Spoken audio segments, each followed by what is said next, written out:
좀 너 많이 힘드냐? 짜증, 몰라. 말도 하기 싫구나. 묵화.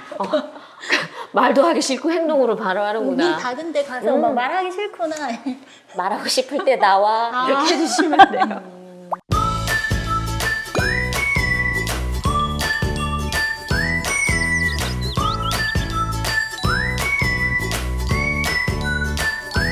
안녕하세요. 오늘 함께 해주실 분은 윤다옥 소장님, 2기 김재현 선생님, 3기 최정은입니다. 반갑습니다. 오늘은 엄마표 교육 중이신데 아이와의 관계가 나빠지는 것 같아 걱정이신 가정의 사연입니다. 내용 들어볼게요. 자기 주장이 강한 초등 3학년 딸을 둔 엄마입니다. 이제까지 학습과 관련된 사교육 없이 엄마표로 공부 중입니다. 3학년이 되고부터 반항기도 생긴 것 같고 굉장히 밝은 편이나 싫으면 짜증을 냅니다. 주위의 아이들도 짜증은 내겠지만 강한 어투와 몸짓으로 표현하는데 저는 자꾸 윽박지르게 됩니다. 그러다 보니 점점 아이와의 관계가 나빠지는 것 같아요. 이렇게 관계가 나빠지면 사춘기 때가 더 걱정이 됩니다. 공부는 그 다음 문제겠죠. 해야 할 것은 너무 많고 또 아이와 계속 갈등이 생긴다면 차라리 학원으로 보내는 게 더 낫지 싶어요. 문의 내용을 보니까 엄마표로 아이 학습을 진행하다가 관계까지 나빠지는 상황인데요. 사교육에 대한 대안으로 엄마표 교육을 하시는 분들이 많은데 먼저 엄마표 교육이 어떤 것인가 그 부분에 대한 정리가 좀 필요할 것 같아요. 네, 엄마표 교육이라고 하면 보통 부모님들이 공부 계획을 세워서 가정에서 가르치는 교육 방식을 엄마표라고 하죠. 엄마 주도의 학습이라고 다르게 표현할 수도 있겠는데요. 그렇지만 결국 모든 부모님들이 바라시는 모습은 아이 스스로 공부하는 모습이 아니겠어요? 그래서 자기주도 학습에 관심이 많은 것이겠죠.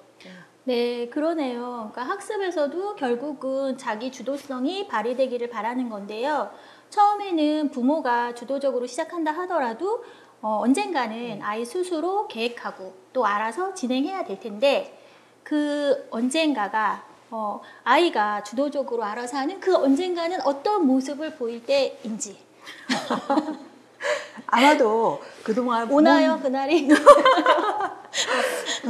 아마도 그동안 이제 부모님 말씀을 순응하고 시키는 대로 잘 따라주는 아이가 어느 순간에 고분고분하게 따라오지 않고 튕겨져 나갈 때 그때가 바로 자기주도 학습의 시작점이 아닐까요? 네, 그런 것 같습니다. 막 튕겨져 나갈 때 엄마 말에 잘 순응하고 시키는 대로 잘 따라 했는데 어느 순간부터 고분고분하지 않아졌어요. 그러면 문의 주신 경우도 엄마표로 진행을 해왔다가 아이가 이제 짜증을 내고 갈등이 막 이렇게 시작되고 있는 단계인데 이럴 때는 그래서 아이가 원하는 게 뭔지 지금 아이가 어떤 상황인지를 파악하는 게 이제 필요하겠습니다. 그러니까 그동안 이 애가 너무 좀 과도한 학습량 거기에 좀 시달렸던 건 아닌지 그리고 애가 흥미나 관심 이런 거와 상관없이 좀 엄마 목표 위주로 이렇게 끌려온 것은 아닌지 그런 거 한번 체크를 해보셔야 되고요. 그리고 그동안 엄마 주도로 이 학습해온 이 상황에 대해서 아이가 어떤 불만, 그리고 불만의 수준은 어느 정도인지 이런 것도 이제 확인해 보시는 게 도움이 될 것 같습니다. 사실 어릴 때는 애들이 말을 좀 잘 듣잖아요. 엄마가 이렇게 계획하고 이렇게 이끄는 대로 잘 따라오고 우리 애는 말 잘 듣는다고 공부에 재능이 있는 것 같다고 그렇게 생각하다가 이제 어느 시점이 되면 뭐 사춘기나 초등 고학년, 뭐 적어도 늦어도 중학교쯤 되면 이제 엄마 컨트롤이 좀 안 먹히는 시기가 이제 와요, 사실. 그래서 억지로 끌고 가는 데는 좀 한계에 부딪히게 되고요. 그리고 아이들이 공부 자체에 이제 질려버리게 되잖아요. 그럼 이제 공부만 안 하는 게 아니라 다른 생활 면에서도 사실 문제가 이제 발생을 하는 경우 저희가 많이 보고요. 그리고 중고등학교 때는 본격적으로 사실 공부를 해야 하고 또 학습량이 많아지잖아요. 네, 이제 그런 상황에서는 부모님보다는 아이가 스스로 뭔가 해보겠다. 이 공부에 대한 의지가 좀 있어야 뭐 얘기가 되는 거죠. 그래서 여기 아이 같은 경우에 이제 성격을 보니까 좀 자기 주장도 강하고 좀 열정적인 스타일 같아요. 그래서 지금 그 기본적인 이 학습 습관만 좀 꾸준히 길러진다면 얘는 뭐 발동 걸릴 때 뭘 해도 할 수 있는 그런 스타일 같거든요. 그런 아이들이 있죠. 네, 맞아요. 그러니까 딱 자기가 마음 먹었을 때 확 이렇게 에너지 내서 힘내서 하는 아이들이 있는데 저는 이 아이가 그런 아이지 않을까.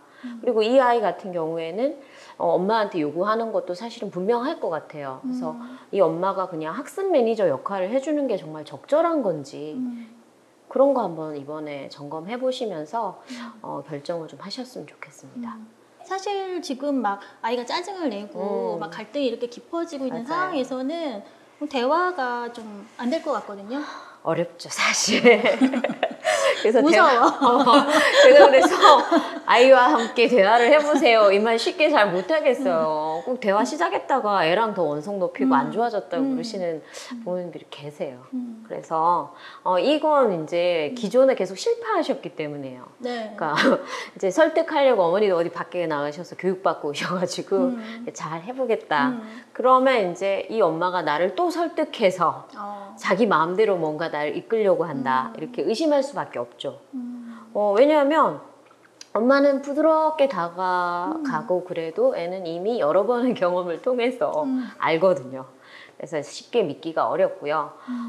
그래서 지금부터는 어쨌든 아이 생각, 그러니까 내 부모인 내 생각과 내 감정이 먼저가 아니라 아이 생각과 감정에 이제 맞춰서 좀 도움을 주는 방식. 그러니까 내가 끌어당기는 방식이 아니라 그렇게 하셨으면 좋겠고요. 지금 아이 짜증 많이 내잖아요. 그러니까 이미 내기 시작했을 때 이 부모인 내 행동을 바꾼다고 해서 아이가 쉽게 엄마가 바뀌었구나 그럼 나도 바뀌어야지 이거 쉽게 안 온단 말이에요. 근데 빨리 포기하지 마시고 한 번에 그렇게 바뀌면 뭐 부모 노릇 아무나 하게요. 그래서 좀 너 많이 힘드냐? 짜증 몰라 말도 하기 싫구나. 묵쾅! 말도 하기 싫고 행동으로 바로 하는구나. 문 닫은 데 가서 막 말하기 싫구나. 말하고 싶을 때 나와. 이렇게 해주시면 돼요. 그러니까 엄마가 네가 말하고 싶을 때 내가 들어줄 준비가 되어 있다는 거를 뭐 눈빛이든 침묵이든 자꾸 신호를 주셔야 돼요. 사실 문 닫았다고 바로 막 두들기고 이러시면 안 되고요. 나왔을 때 이제 좀 기분 풀렸어? 뭐 이런 식으로 거기 아이 감정에 맞춰서 순서대로 가시면 된다는 거. 엄마의 자존심은 어떻게 하죠? 엄마의 자존심, 왜 내 자존심이 상하는지부터 먼저 들여다보시기 바랍니다. 네. 아이랑 지금 겨뤄서 싸우려고 하는 거 아니잖아요. 네. 네. 꼭 내가 아이를 이겨야 되나? 그거 생각해 보셨으면 좋겠어요. 네. 네, 정말 아이를 키우는 과정은 힘들고 인내가 필요한 시간인 것 같아요. 그리고 에너지도 참 많이 들고요. 맞아요. 네. 말씀 너무 잘 들었습니다. 다음으로 주변에서 엄마표 교육을 하시는 분들이 정말 많이 계신데요. 근데 막 만족을 굉장히 하시는 분들도 별로 없는 것 같기도 하고, 또 엄마표 교육을 그렇다고 포기하기는 너무 아쉽고, 엄마표 교육을 하고자 할 때 기준점이라든지 이런 점은 꼭 유념해 줬으면 좋겠다. 이런 점이 있으면 말씀해 주셨으면 좋겠어요. 보통은 자녀와의 관계에 대해서 자녀와의 관계에 대한 고민보다는 그 당장의 학습이 더 중요하다고 생각해서 부모님들이 생각을 많이 하시거든요. 그렇다고 그 관계를 택하고 공부를 버리라는 것은 아닙니다. 저는 엄마표 교육을 하고자 하시는 분들은 우선 아이에게 관심이 많다는 장점이 있다고 생각해요. 물론 24시간 입주 가정교사처럼 아이를 관리하려고 생각하신다면 엄마표 교육을 멈추시라고 말씀드리고 싶어요. 그렇죠. 네, 저도 동의하고요. 보통 부모님들이 내 아이는 내가 잘 안다라고 생각을 하세요.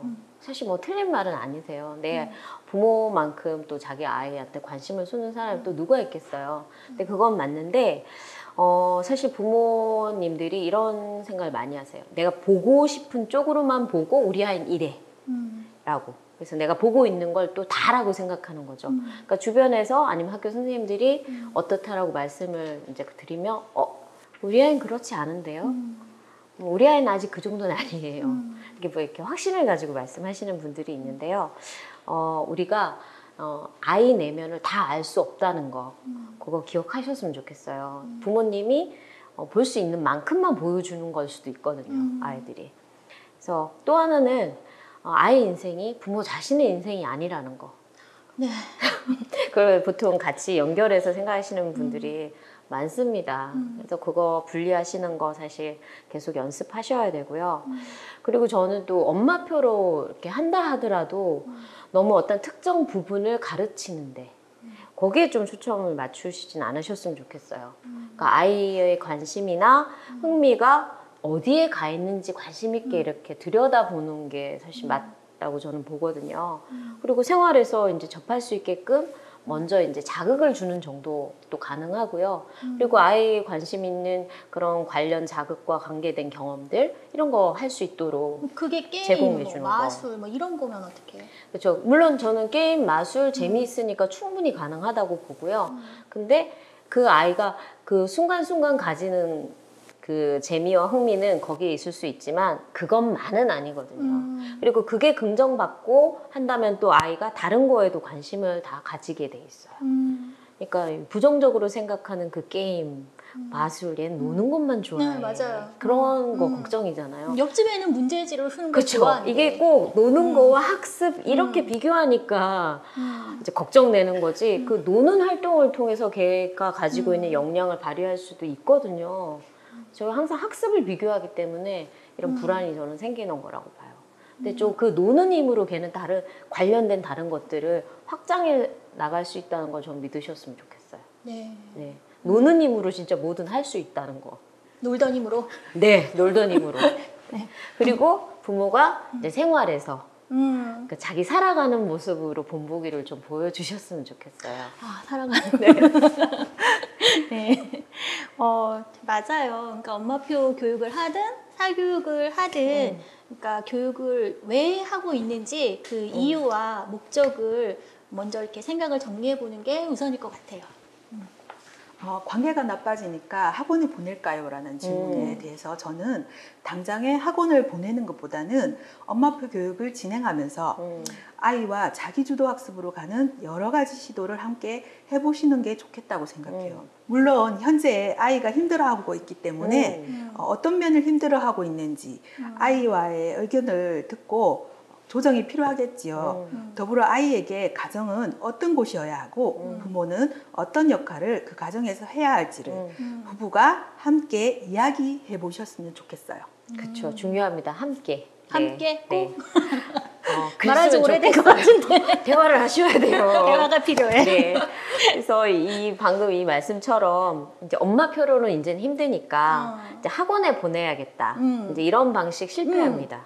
정말요? 실패합니다. 왜냐하면 그동안 엄마 그 역할 대신 학원이 그 자리에 있으면서 이제 아이를 푸시하고 쪼게 되거든요. 네.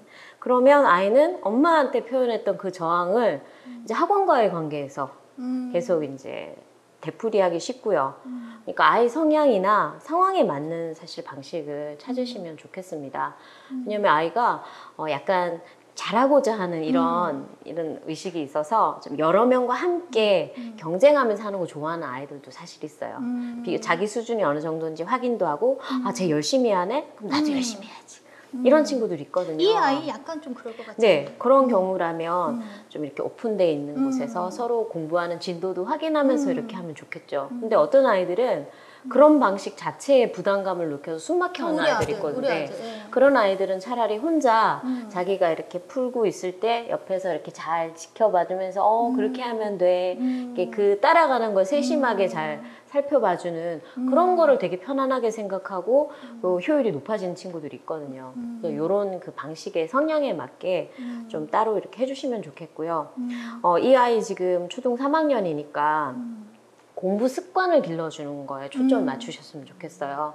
그러니까 꼭 우리가 뭐 1등, 2등 이런 공부 아니더라도 자기가 원하는 것을 배우고 익힐 수 있는 그런 학습 습관, 공부 습관 길러주시면 좋겠고, 또 하나는 공부와 관련해서는 적기 학습 꼭 강조해 드리고 싶습니다. 그러니까 학교 진도에 맞추거나 아니면 조금 앞서서 예습하는 정도, 그 정도인데요. 저희가 특별히 선행학습이 필요한 아이들은 한 학급 안에서도 몇 명 안 되는 굉장히 소수라고 하더라고요. 왜 우리 집 아이는 그 애가 아닐까? 그러니까요. 내 아이가 아닐 가능성이 사실 크죠. 좀 우리 아이는 평균에 속할 수도 있는데 꼭 그 소수의 아이들이 대표 사례가 되거든요. 네. 네. 아니, 그 애가 꼭 옆집 애야. 그러니까요. 하필이면 멀지 않아요. 맞아요. 그래서 이 선행학습에 이게 그 유혹에 휘달리기 시작하면 내 아이를 내 아이가 가장 효율적으로 공부할 수 있는 걸 놓치게 되는 거. 사실은 내 아이가 잘하길 바라잖아요. 네. 그러면 잘하는 방식에 맞춰서 하는 게 좀 필요하다고 생각하고요. 이렇게 쑥쑥 너무 끌어당기려고 하면 애가 뿌리가 말라버리니까. 그래서 적기학습 다시 한번 강조드리고 싶습니다. 네. 네. 그 말씀 들어보니까 엄마표 교육을 하더라도 또 엄마가 모든 걸 다 해줄 수 없고 결국 공부는 아이 몫인 거니까. 맞아요. 또 엄마가 아무리 좋은 학원을 모든 과목을 다 보낸다 하더라도 학원에서도 할 수 없고, 또 사실 내 아이가 공부가 적성에 맞는 아이일 수도 있지만 또 맞지 않는 아이일 수도 있고, 근데 그렇다 하더라도 엄마 입장에서 그래도 교육을 위해서 집에서 해줄 수 있는 거는 저는 네. 있는 것 같거든요. 독서가 그런 게 아닐까. 뭐 저는 저희 아이랑 아이 친구들 이렇게 모아서 이렇게 독서 모임 같은 거 진행했던 경험이 있는데 굉장히 좋은 기억으로 남아 있거든요. 또 여건상 뭐 그렇게까지는 안 하더라도 뭐 요즘에는 뭐 어린이 인문 교양 잡지 좋은 책들 많이 나오잖아요. 그러니까 그런 거 구독하면서 같이 책도 읽고 이렇게 병행을 하면 이렇게 독서 모임에서 얻을 수 있는 이렇게 다양한 시각을 접하는 거, 이런 거 경험 같이 할 수 있으니까 한번 해보시면 좋겠습니다. 오늘은 여기까지 정리해 볼게요. 지금까지 보이는 노어리 상담 내신 노어리 상담톡이었습니다. 다음 시간에 뵐게요.